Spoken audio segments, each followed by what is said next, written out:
the narrative of Solomon and the Queen of Sheba. And King Solomon sent a message unto the queen, saying, Now that thou hast come here, why wilt thou go away without seeing the administration of the kingdom, and how the meals for the chosen ones of the kingdom are eaten after the manner of the righteous, and how the people are driven away after the manner of sinners?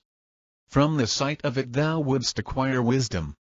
Follow me now and seat thyself in my splendor in the tent, and I will complete thy instruction, and thou shalt learn the administration of my kingdom. For thou hast loved wisdom, and she shall dwell with thee until thine end and forever. Now a prophecy maketh itself apparent in the speech.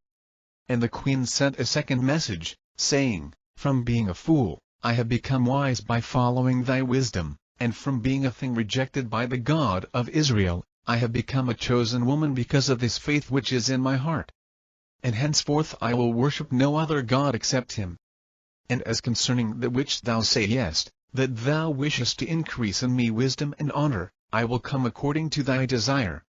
And Solomon rejoiced because of this message, and he arrayed his chosen ones in splendid apparel, and he added a double supply to his table, and he had all the arrangements concerning the management of his house carefully ordered, and the house of King Solomon was made ready for guests daily. And he made it ready with very great pomp, in joy, and in peace, in wisdom, and in tenderness, with all humility and lowliness. And then he ordered the royal table according to the law of the kingdom. And the queen came and passed into a place set apart in splendor and glory, and she sat down immediately behind him where she could see and learn and know everything. And she marveled exceedingly at what she saw, and at what she heard, and she praised the God of Israel in her heart. And she was struck with wonder at the splendor of the royal palace which she saw. For she could see, though no one could see her, even as Solomon had arranged in wisdom for her.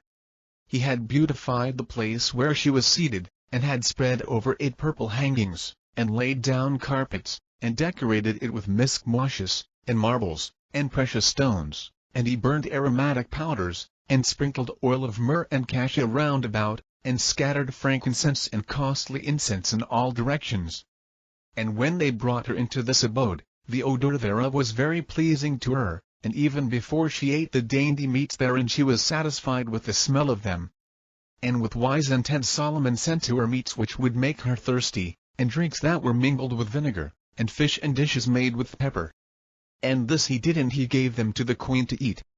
And the royal meal had come to an end 3 times and 7 times, and the administrators, and the counselors, and the young men and the servants had departed, and the king rose up and he went to the queen, and he said unto her, Now they were alone together, take thou thine ease here for love's sake until daybreak. And she said unto him, Swear to me by thy God, the God of Israel, that thou wilt not take me by force. For if I, who according to the law of men am a maiden, be seduced, I should travel on my journey back in sorrow, and affliction, and tribulation.